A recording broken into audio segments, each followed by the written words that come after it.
Okay, hello, hello.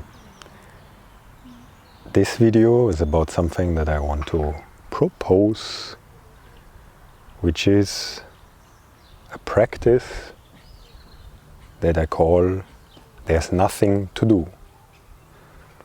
So there's nothing to do at the moment. I'm just sitting here. Actually, I'm doing something, I'm making this video, but besides that, let's say I wouldn't make this video, there would be nothing to do. Just sitting here doing nothing. And I explain you why I talk about this and why I make this video.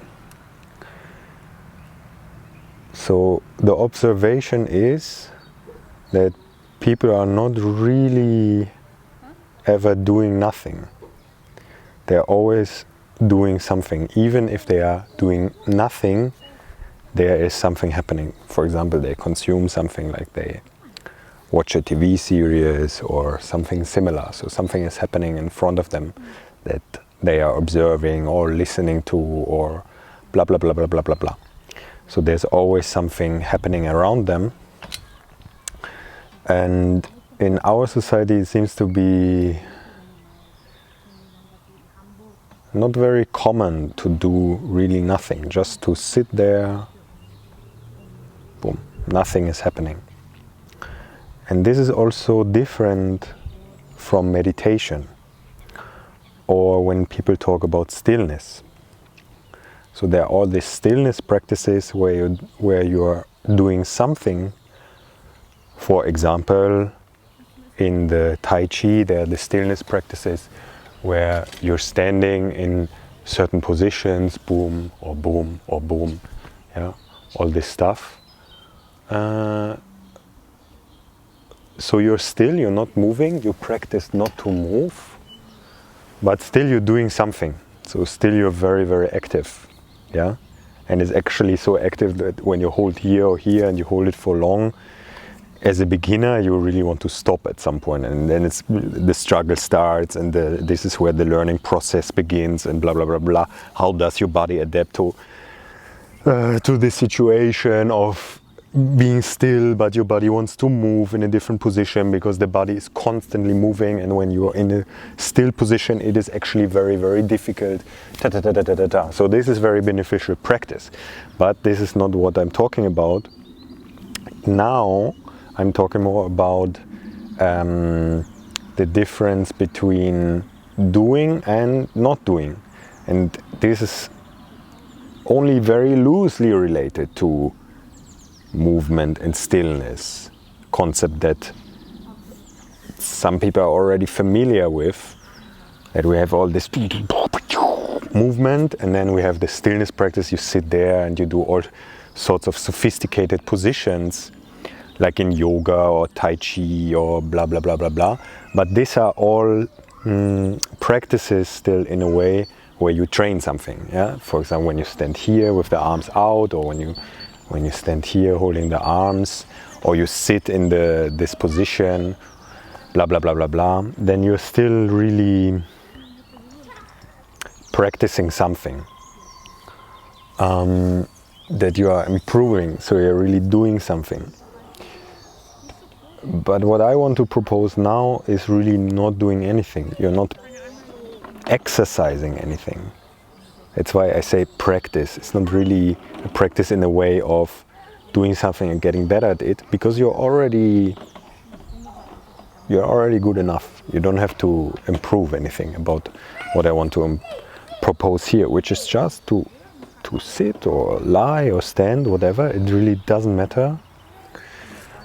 It doesn't matter the position. It's not like in pranayama where you have to prepare the body for years, and maybe when you start 40 years old as a European, you will never get to the point where your body structure changed in a way that you can actually do the pranayama and blah, blah, blah, blah. No, this is very accessible for everyone because it's just a very, very simple thing. Sitting there doing nothing. So it means that I'm not really focused on anything. I don't really observe something or listen to something hard or think about something hard. But it also means that I'm not restricting myself from these things. So that's why it's also different from a meditation, because in most meditations, not all of them, but most meditations, you have something to focus on. Like a mantra or a position or your breathing and so on and so forth. So here's nothing really to focus on. It's basically the opposite. You're not focusing on anything. You're just sitting and doing nothing. It's almost like a revolt in this society, because society kind of urges you to do something all the time, to be productive and to create or to work and so on. So when you meditate, you're still kind of in this mood. And many people are now meditating to be able to work harder or to stay more focused in their work. So I like to say also that the devil is also meditating. He's also using these tools. It's not like an enlightenment tool, really. Like, it's a tool to be able to focus for many people, blah, blah, blah, blah. Of course, you can do all sorts of things with meditation. But this, what I propose now, there's nothing to do, it's not about achieving anything. And that's why I also say, don't close your eyes.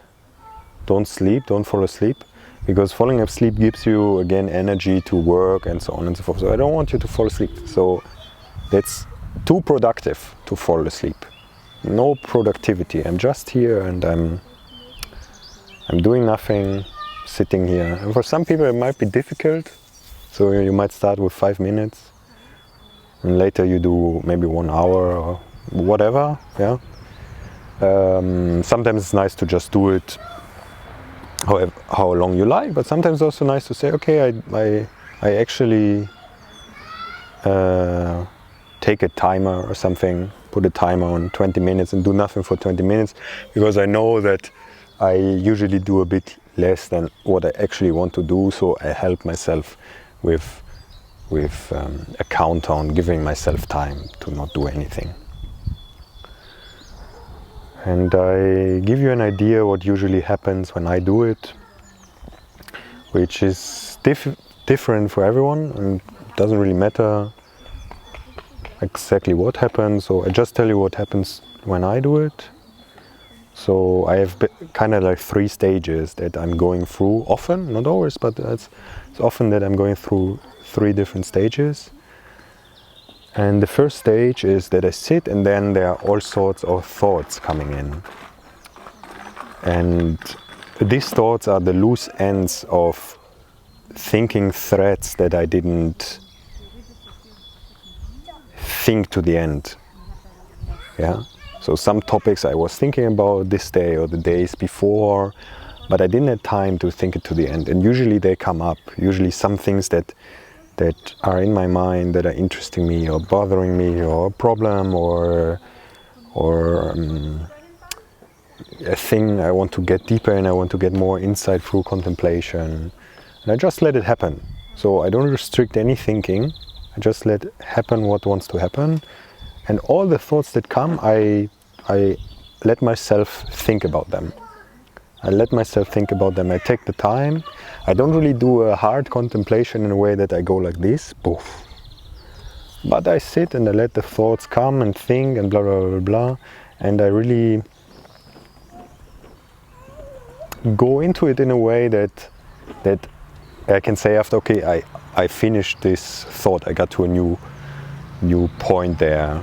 So it's a bit different from the instruction that you often get in the meditation, that thought comes in, you let it in and you let it pass. I don't really let it pass, I really let it stay until it's finished. And then the next one comes and the next one comes and blah, blah, blah. And then after some time, I realize that the thoughts kind of stop by itself. And this first stage is very important for me because I often feel when you do meditation and you're not before going through your loose ends of thinking threads, the meditation becomes very, very difficult, because thoughts come in, but you kind of restrict them, or you catch yourself, now I'm wandering off from the meditation. I have to focus again on the focus point of the meditation, for the breath, for example, or whatever. So you get out of the meditation and all the thinking threads are still there. They're not solved. So, and I want to propose to take your time first to tie these loose ends, to think them to the end, and through that you get to a different state, like a very calm state, because it's not so many things are rushing in my head and oh, I need to think about this and this and this and this and this and this, get out of the meditation. So, okay, I need to do this and this and this, because I still have all these things in my head. And that's why I also say this, there's nothing to do practice is before the meditation. It's the starting point. And directly going to the meditation, for me, it feels it's too early. It doesn't make so much sense for me. Like, you rush here and there, you do this and this, and then you meditate and you also kind of practice something. But first take the time to just do nothing. Just sit, do nothing. Boom. And then your self takes the time to end the things that need to be ended, like this certain thoughts, for example, thinking about the things that are happening at the moment. So I first take my time for this. This is the first stage of doing nothing, or you could say kind of the state towards doing nothing. And this can take some time, it can take 10, 20, 30 minutes, or it goes up and down, whatever. And then I go to the second stage. It's not really that I go, it just happens. It happens that the second state arises. And the second stage is that I get more aware of what's around me, and especially the sounds and also what I see, but more importantly the sounds. For example, the bird that is now making its noises, or there's the sound of a wheel of a children's bike. All these sounds. So I take my time to let the sounds come in. Again, I don't concentrate on these sounds hardly. It's not like, it's not this, or observing like this. No, I let it come in and I perceive it in this nothing to do way. So this is what's happening by itself in the second stage for me. And then after some time, the third stage comes. And the third stage is where I really feel, okay, now I'm getting into the state where nothing really is happening anymore, where I'm really not doing anything. And I feel how my mind is sinking down, like it feels more in the top of the head before, and then it sinks down more to here, and I feel how my vision is opening, is defocusing. Often this already happens before, but at the latest it will happen at this point, and I'm really getting into this state of nothing is happening, I'm not doing anything. And this you could call, it's a meditative state. Yeah, you can say it's a meditative state. But I'm not going there through any exercises or sophisticated practice. Everything I do is doing nothing. So just sitting here and poof, I have nothing to do. There's nothing to do. And then by itself this moment comes, and I feel for me it's very, very powerful. And many, many things have happened in the last 2 years, around 2 years, that I started to practice this. I started to practice it when a friend of mine mentioned something similar. It's not this, but he mentioned something that was similar enough so that it made me think, and then I started to just sit there. And it was a good moment, because at this moment I had the time to really practice it every day, sit there 1 hour, not doing anything. And it's very, very beneficial. And it's so beneficial for me that now when I cannot do it for, let's say, a week, I feel, oh, there's so much to do and I have no time to do nothing. Then I feel, wow, I really need it now, because it's so healthy also. It's so healthy for my mind not to do anything, that now I'm very aware of the moments when you're just rushing from here to there and you don't have the time to sit down and not doing anything. So if you just sit and someone comes to you and asks you, what are you doing? And you can say, I'm actually not doing anything, I'm doing nothing. Then you're doing the practice. So this is what I propose. This is before meditation. This is this very simple thing that I now talked about a bit longer, but actually the explanation is very short. Just sit down and do nothing. But for a reason that I don't really know why, no one ever told me this. No one ever gave me this as a thing to do of my teachers, and I did with many of my teachers. I did different kinds of meditations. But I guess this is too simple. People always want something very sophisticated. Yeah, always these practices. But first do nothing, and then you can start a meditative practice that is more sophisticated, like in the yogi world or Buddhist or Tai Chi or whatever practice, or sacred silence or all this stuff. But first just do nothing. Good. Thanks.